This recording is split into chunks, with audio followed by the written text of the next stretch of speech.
Hello, everyone. This is Jeff again here from the Power Mindset with another part of our interview series. And I am super excited for this one. I am super excited. We have Tisha Meadows, one of my dearest and best friends on this planet Earth. I met Tisha a while back. We taught together. We've been colleagues in a number of projects. She is by far the greatest educator I have ever, ever met in 25 years of teaching.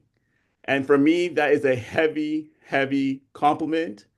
I used to tell my wife that when we were in Panama, that the flies go to Tisha's room because they want to learn from her. She is absolutely amazing. And I always felt that what made Tisha so special was she had this indestructible mindset. When Tisha speaks, you listen.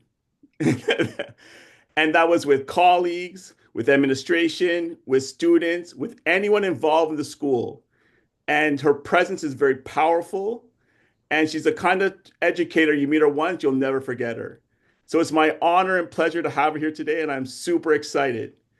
Tisha, just tell people your story so they get to know your background. Oh, I hope I could live up to your introduction. This is my 34th year teaching.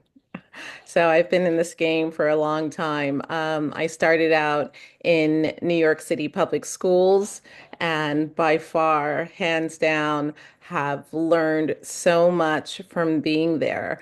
I moved from being a classroom teacher to a literacy coach, working with Teachers College Reading Writing Project, worked in a couple project schools, and then went on to work for Teacher Center, which is part of the United Federation of Teachers, Teacher Union. And then I got to the point where, I needed a change and I left and came to Panama and have been teaching here for 19 years in Panama, and started out where I met you. As actually before meeting you, I was at another private school and taught grades sixth, seventh, and eighth, and moved over to the school where I met you and started there as a language and literature teacher. Love that job to bits. But, as time goes on, we all need to embrace change. And so I moved and reverted back into my role as literacy coach there.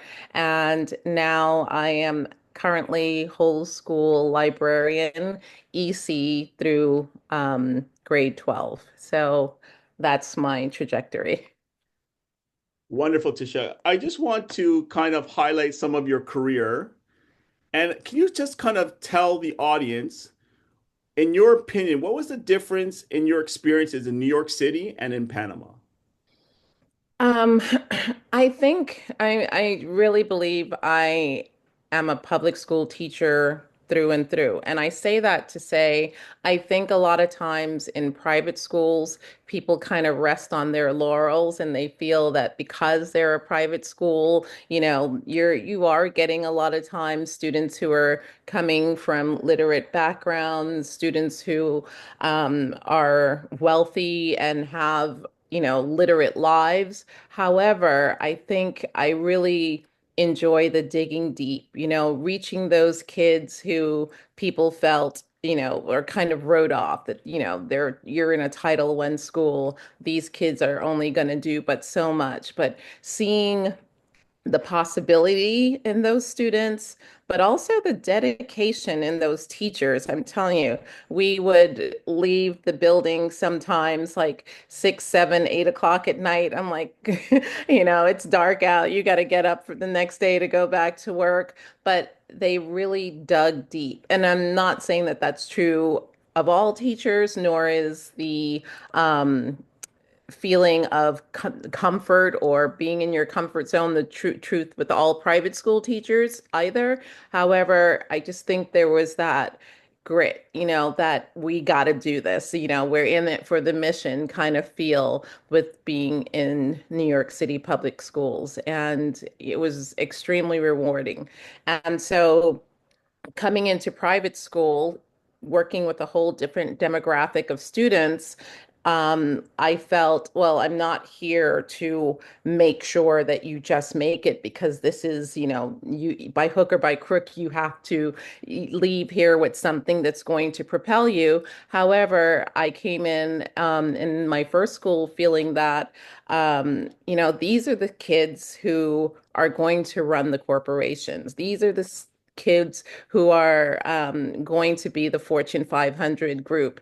And what is my responsibility to teach them responsibility? What is my responsibility as an educator to make sure that they have empathy, to make sure that they think about others aside from themselves, that they still get all the learning that's needed and love learning and appreciate the privilege that they have, and then also the responsibility to do for others who may not be in their situation. And I've been at my current school right now for 13 years. And I love the kids so much. I love being in the library now where I see kids from, like I said, from early childhood, age 3, all the way through 18 when they're graduating. And a lot of them, I've known for their entire life. And so it's special. And I really enjoy where I am. There are differences that I miss, like I said, just that, we got to do this mentality from everyone around. And again, that's not true of every school. However, I think I've been fortunate to work in places where I've kind of, amassed a dream team, and we're in this for the long haul. Since I've known you, your career has centered around literacy, not just in terms of reading, but having people to become literate writers. Can you just tell us what connected you to that area of education? Hmm. Interesting. So I think back to, I always felt like I was a good writer. I knew I was a good reader. My mother was a librarian, so after school, we her not wanting us to be latchkey kids, we had to go to the library, and it just opened up a world of possibilities for me. But I thought I was a good writer. And then I think it was probably in high school where my teacher was saying, well, here's the assignment, write an outline. And I was like, oh, how do you write an outline? Like, no one was ever really doing the teaching, right? The teaching of how to do the thing that they're asking you to do. So write an outline, write an essay. Write a creative story about. But it was for me, how exactly do you do this? How do you teach someone the skills and the strategies that they need so that it's not them just writing for this assignment, but skills and strategies that will take them, to into anything that they do, like, so if I know how to write in a narrative structure, if I know how to write an argumentative text, if I know how to write for information, that the strategies and skills involved in that is not just write this one thing. And I think so many times I was encountered by teachers who just said, do this thing, but we're never really into the nitty-gritty of how do you do this and how do we make these students better.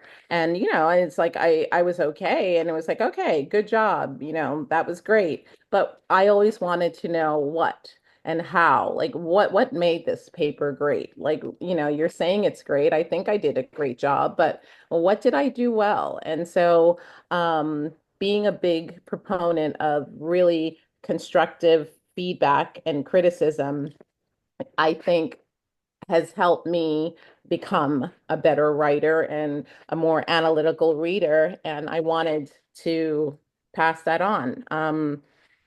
Little disclaimer, I was not a teacher by trade initially. I was graduated with a degree in broadcast journalism and communication.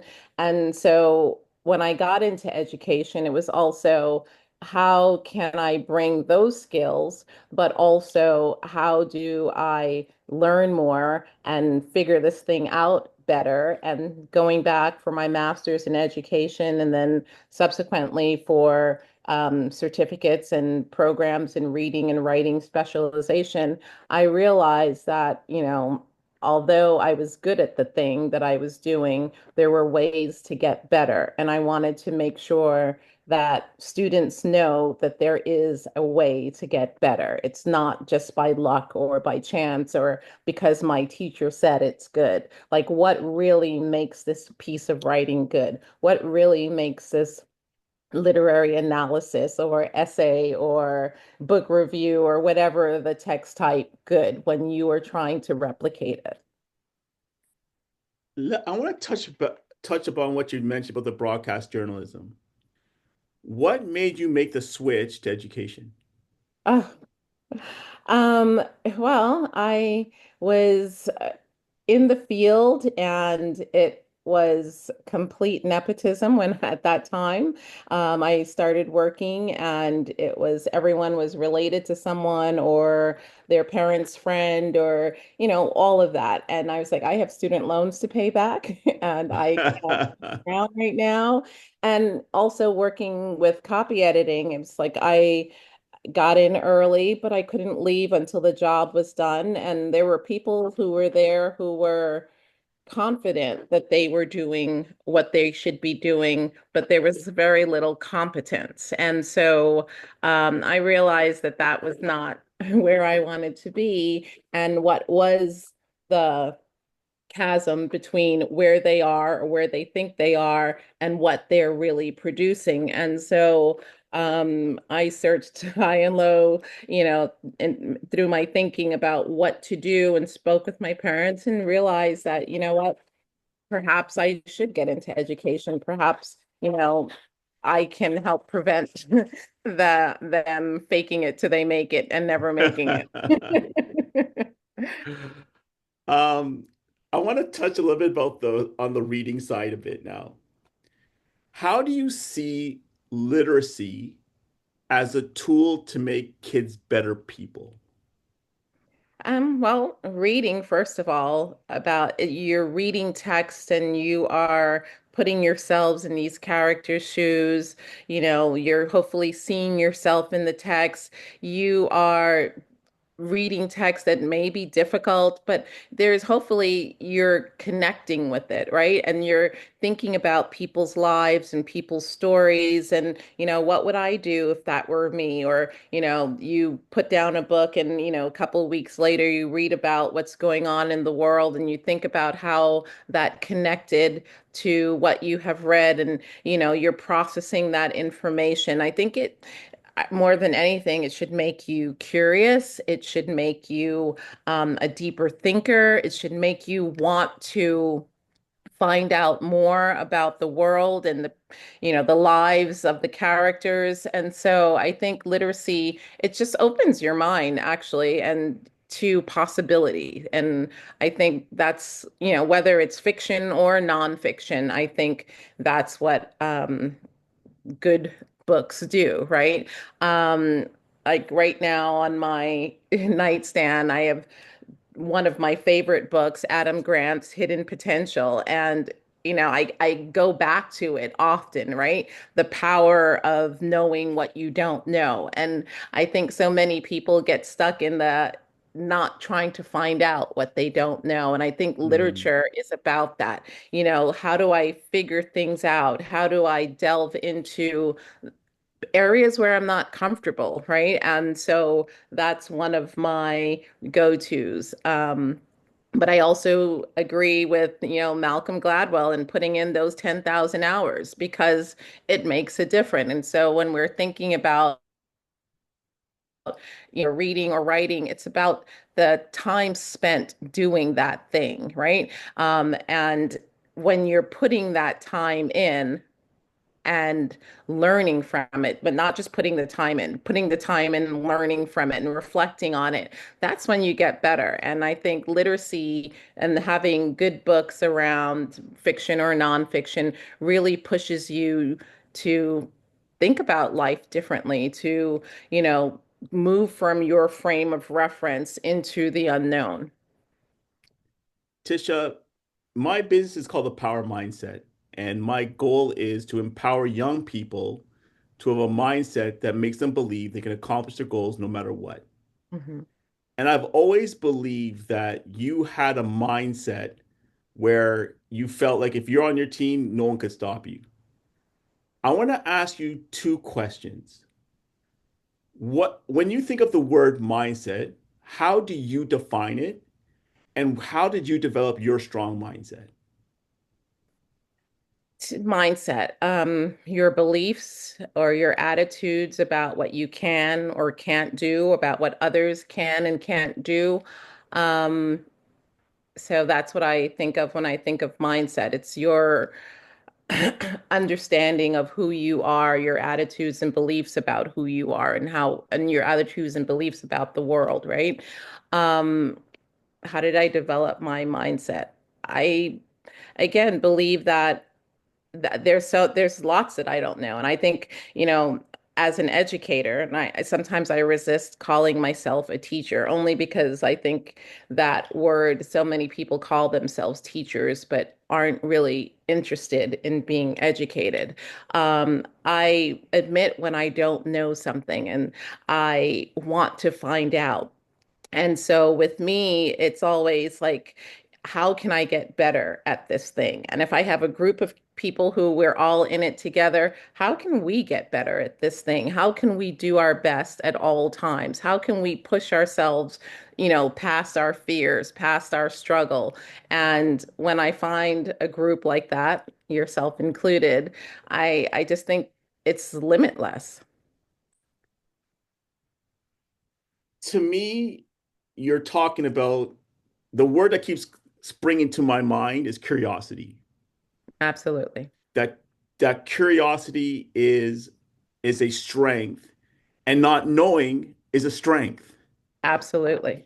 And I want you to talk about how does curiosity create healthy mindsets in people, and especially our youth. And especially what? Our youth.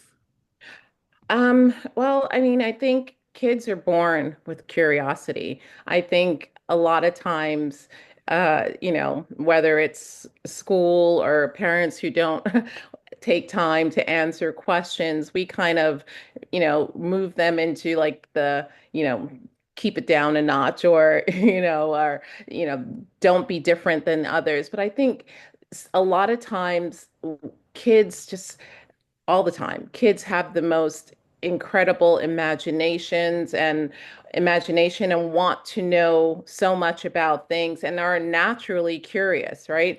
But it's how do we build on that curiosity? How do we get them to be real inquirers and not just asking a question and then leaving it? But how do we facilitate that knowledge and that wonderment with life? How do we provide the samples, the mentor text, the examples? How do we get them to ask more questions? It's all about the questions that we ask them to help them ask more.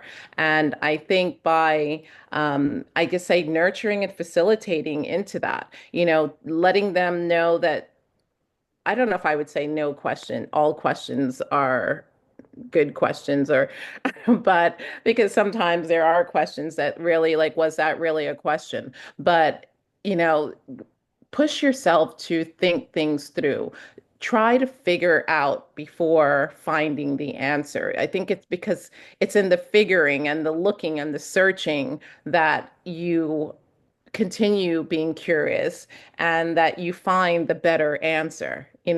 Unfortunately, I find so many students, and I'm sure you do too, are quick with the chat GPT. And yeah, chat GPT as a tool is great, but can you do the work? Can you figure things out? And then when you get to chat GPT, now you have a basis for taking it further. But I think we want to build that grit for the hard work so that that their curiosity is rich and deep and it's not surface level and shallow and until it's no more. I have a tough question for you, Mhm. but I'm very curious because you've worked in a variety of systems, right? And you've worked in a variety of settings. I want to know, do you think that education helps or hurts kids' mindsets? I think if you get smart, passionate, exciting, engaging teachers, I think, you know, it's limitless. Um, I think when you end up with the wrong teachers, I think that's when it hurts. Again, in public school, private school, homeschool, any of the systems, I think it's making sure that the person that is in front of your child or in front of the students really loves learning themselves, really is open-minded about the answers that they're going to get and really pushing the kids to always be more and seek more and giving that feedback that they need and not just like the kind feedback like, oh yeah, everything's great, you're doing well, but really getting them to realize that this takes hard work, right? And the hard work and the effort are just means to an end. And just the right guidance and direction, I think, is what students need. And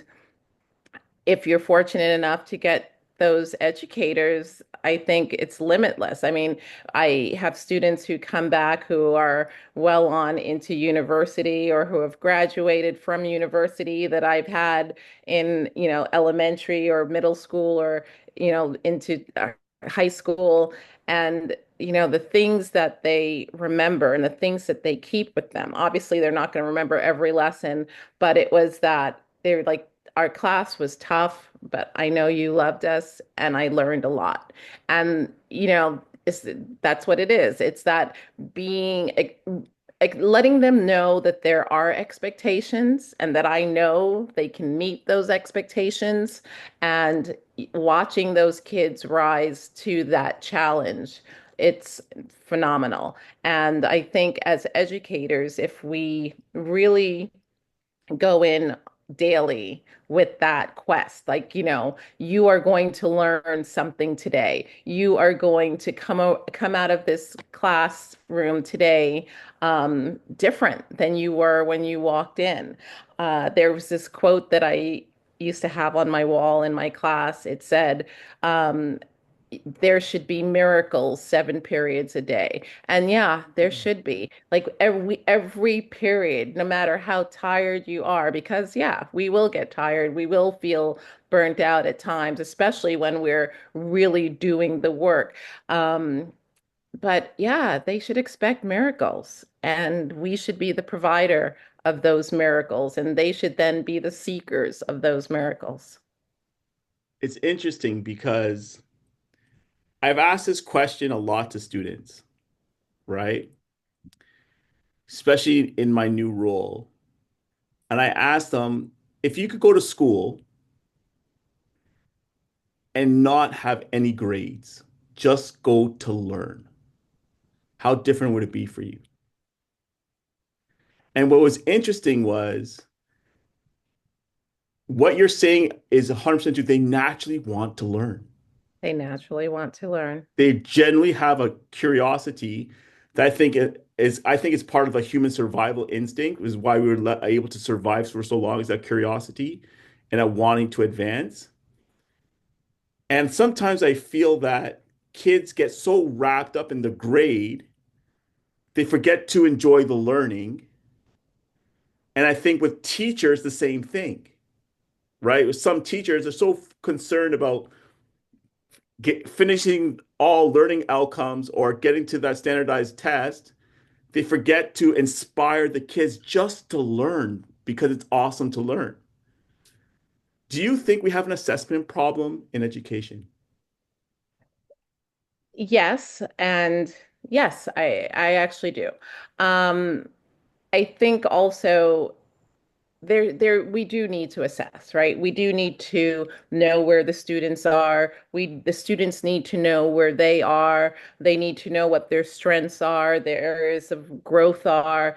Um, their areas of challenge are so that they can improve it. But I don't think it should be um, it should not all be just for the final grade. Like my son is taking a psychology class right now, and he studies, but I think he could be studying some more. And he's like, well, I did well. I got, this such and such a grade. And I was like, it's not about the grade. It's about what you know and what you're learning and how you can put that into practice. And can you teach someone about that? Can you talk eloquently about that? And I think that's what's important. It's allowing them to know that we learn for the sake of learning. You learn so that you can have more interesting conversations. You learn so that you can find out all the things that you didn't even know you wanted to know or needed to know. And how can you then share that information and do something with that information or not do something with that information, but it is there for you to retrieve. And I think again, with if you have teachers who are in it just for the grades, yeah, there that becomes problematic. And I think those, yes, there are schools that are more stringent about, assessments and end term exams, but it's if you allow the student and show them that the learning is rich and meaningful and deep, they would take the topic or the subject and they would then, not do what you're expecting them to do, but going beyond, and I think that's what it is. It's how do we open up those doors of opportunity for them to really be passionate about your subjects. And they may not be passionate about everything in the subject. And that's where, that autonomy comes in. Like, what is it? We're doing this subject and this is the unit that we're working on, but still, what is it about this unit that fascinates you? What do you want to find out more about? And so having that leeway to allow them to pursue their passions or curiosity in the different subject areas, I think is so important. Um, I'm a big proponent, as you know, for project-based learning and not necessarily all of it group learning, because sometimes you'll have people in a group who you'd rather not work with, but that's part of the learning as well. However, instead of just giving a math problem, make it a real world math problem. Let them take all of the steps of everything that you've learned so far in this trimester and put it into this project where they have to come out with something, and giving them feedback and having them reflect along the way using the design cycle where they will have pitfalls and they have to go back and figure it out. I think that's when learning is real. I know when I was in school, I used to say I had no growth mindset. I was like, oh, I'm bad at math and that's it. I'm bad at math. But I think I just had not so great math teachers.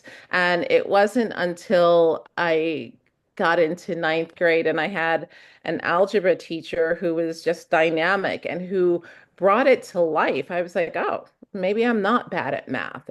So I think it's about also a lot of the pedagogy. I think it's about a lot of how teachers feel they have to do something as opposed to really thinking about how can I best reach this child or these children in my in my presence? How can I make this fun and exciting and engaging and give them all the skills, the strategies that they need, and that they can actually take this to the next level? It- Tisha, I've interviewed a number of people across businesses and sports, different about talking about mindset. In a school, when you have administrators, you have parents, you have teachers, you have students, you have support staff. How important is an individual mindset to the success of a school and the collective mindset for the success of a school? I mean, definitely the collective mindset is important because, I mean, and if it's really not just a mindset on paper, right? It's not just we're going to throw out these buzzwords and we're going to say that this is our values and our beliefs of the school, but it's actually felt that teachers have a way of achieving their goals, that there is a clear focus and it's in everything you do. I think that collective mindset is very important. Um, and I think a lot of times teachers who have their own mindset where they believe that kids can succeed, or they believe, and I'm not saying that all teachers don't believe that kids can succeed, but teachers who really go the distance, I think a lot of times they end up leaving places that are just, you know, saying the thing on paper as opposed to really doing it. The school that's checking the boxes but not really walking the walk.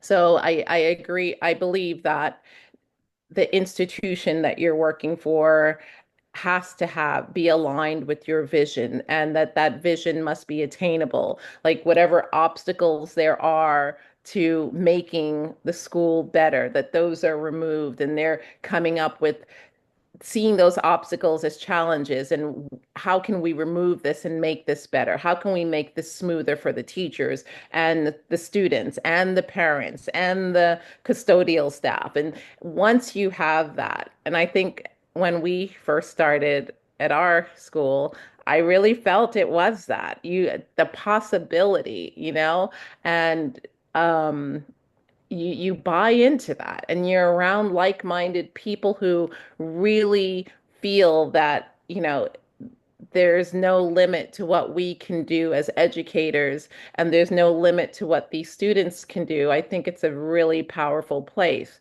But if it's only that person with that belief in that place, it becomes a very lonely place. And, a lot of times that's the reality. You're searching for that one or two like-minded person who's really going to set the standards high. But it becomes draining if you're in that situation for long. And, I'm all for this new generation saying, I'm not going to stay there long, because if it doesn't fit and it's not allowing you to grow, you know, you need to move on. That struggle and failure is not worth it. Tisha, the first 2 years at the Met were the most inspirational 2 years of my career because when we first got there, when we first opened the doors, you just felt that everyone believed in the possibility. It was brand Ab- new, it was fresh.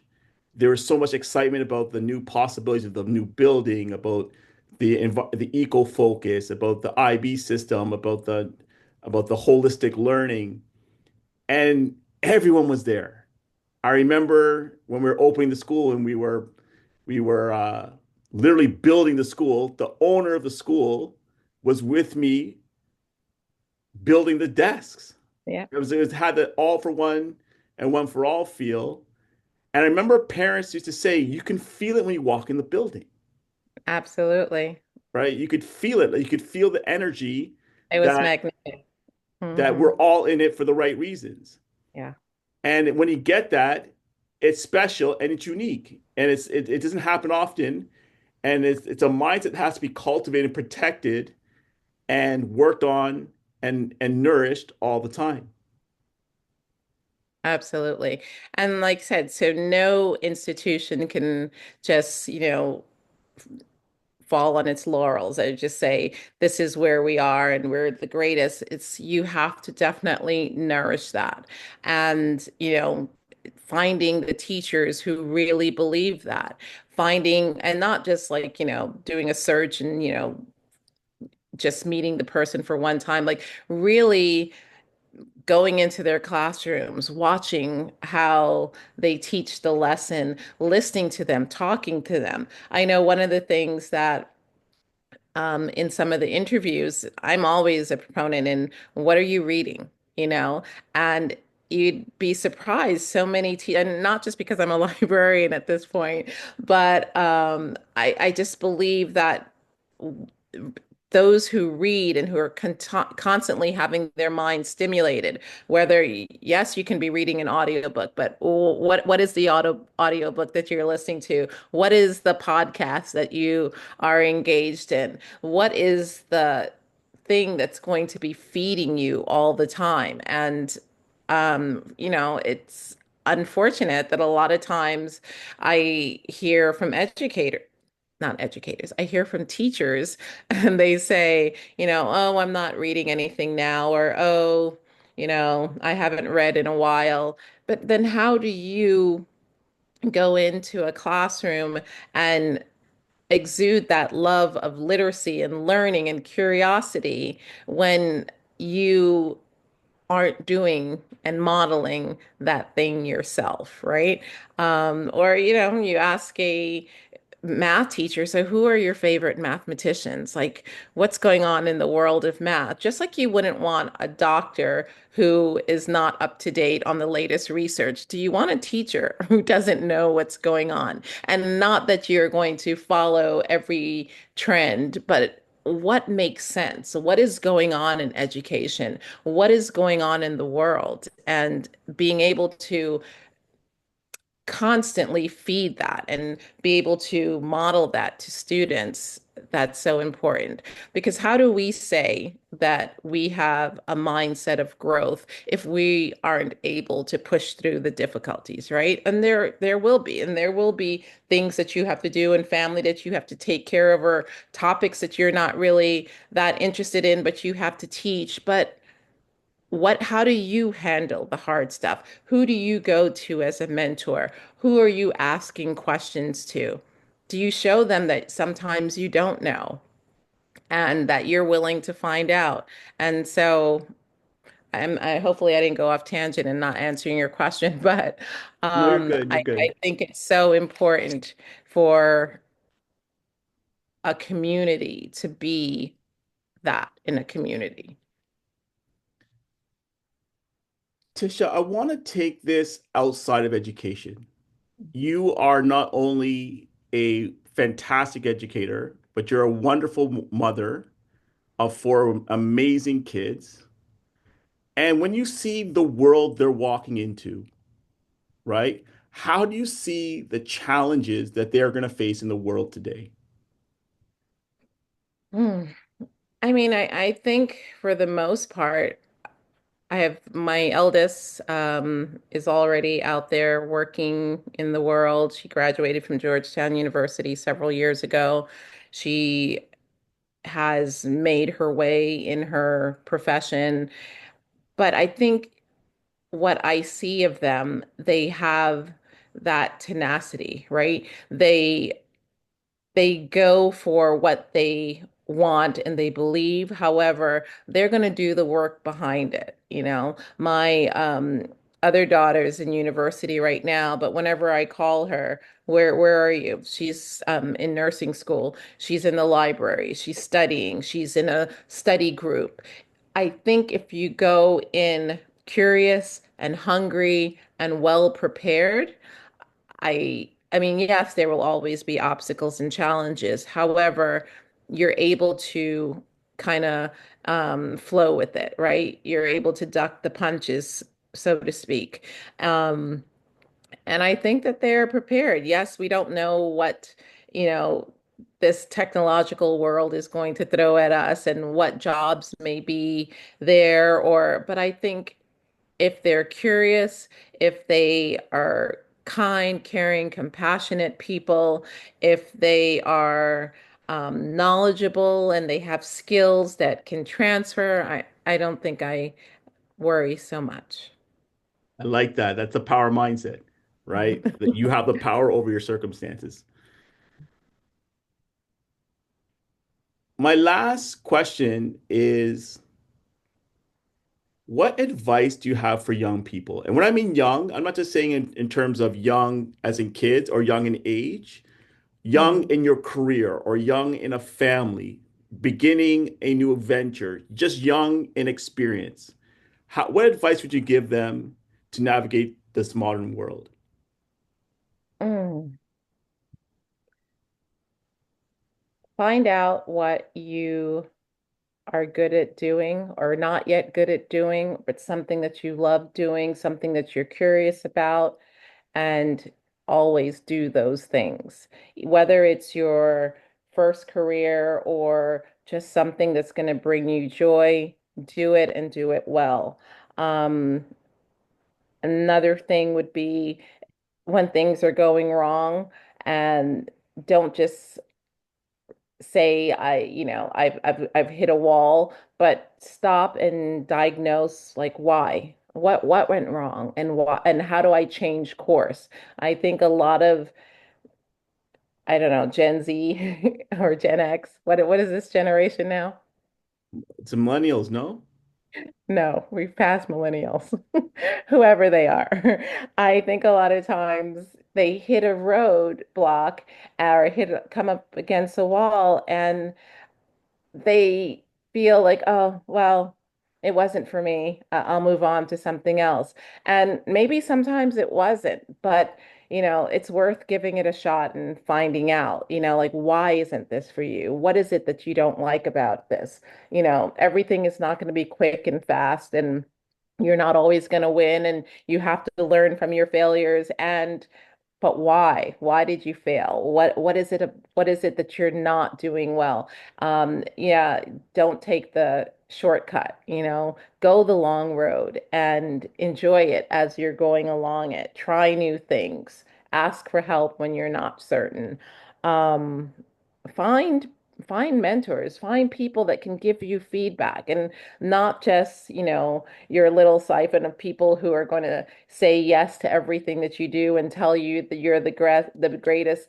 Find people whose opinions you value and ask them to tell you the truth. What are the things that are going to make you better? And find that circle and then still push them to make you better. That's what I would say.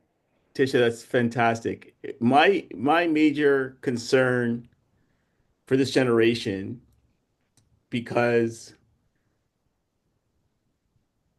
they grew up in a digital world, right? I sent my first email my second year of university, right? So I have a whole life Yeah, we had a real life outside. outside of this internet world.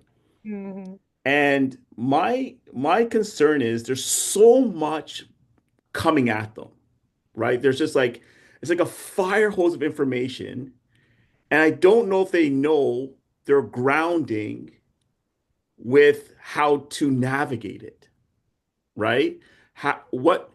Who are they, and based on what principles and values can they navigate this ocean of information?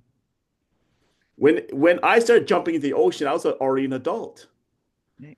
So I already had an idea of who I was as a person, what my values were, what my vision was. And so I could kind of look through this ocean of information with a specific lens that was fruitful, and I could delete the stuff that wasn't. Right. I always feel blessed that I got into the internet and social media world as an adult. Ah, amen. Are you concerned at all about kids growing up in this world and not having the space to figure out who they are. I mean, I think that's true of a lot of them. And I think it's up to educators and parents to make sure that we're protecting them along the way.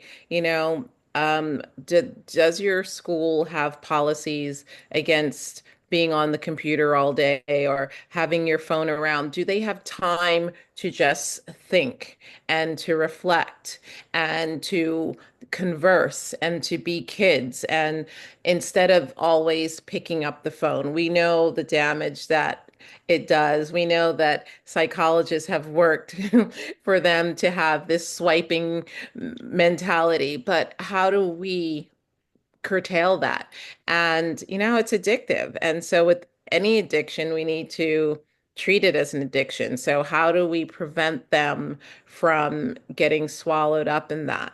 And also it's not just the being online, it's the what are you consuming? You know, is that news? Is it factual? Is it misinformation or disinformation? And how do we know this? And so again, as educators, I think it makes our jobs profoundly more difficult, and as parents as well, but we have to be able to draw the line. But yeah, I can't tell you what's going to happen, but you see it. You see kids who are twitching because they need their phone or they feel they have to be online. I think as educators, we need to have time where, are we perpetuating this? Do we have every lesson where they have to be on the computer? Why aren't they writing in their notebooks? Or why aren't they conversing in the class? Why aren't they charting on chart paper, jotting down on chart paper? How can they, how can we show them that it's not all about the computer, you know? And I think we need to be mindful about our practices. As parents, I see parents giving their iPads to kids as young as 2 years old, probably some even younger. Like, yes, you need a moment. Give them a toy, do not give them a device, but sometimes, not blaming the parents, sometimes people don't know, right? And then when they come to school, our job is even harder because since 2 years old, they've been swiping, swiping, swiping, and consuming all this mindless information. And everything needs to be a quick here now. Um, and sometimes education is slow. It takes time. We want you to take time. We want think time. We don't want the answer right away. And you don't have to find the answer right away. But how do you process and sit with the question and sit in quiet and ruminate? Don't be the one the first hand up. Like really take your time and think. There's not a prize for who's first. So yeah, It, it's it gonna be it's interesting. it's very interesting. The other day, Dee Dee, there was I picked the wrong button when we were looking for a television station, right? And she was like, Dad. I said, Dee Dee, you know what you have to do now? You have to press an extra three buttons. That that's what you're complaining about, right? And then I was telling her the story that when I used to write to her aunt, I have to write a letter, get an envelope, put a stamp on it, send it, and hopefully get it back in 3 weeks, right? And I said, now you just have like you just touch and you expect immediate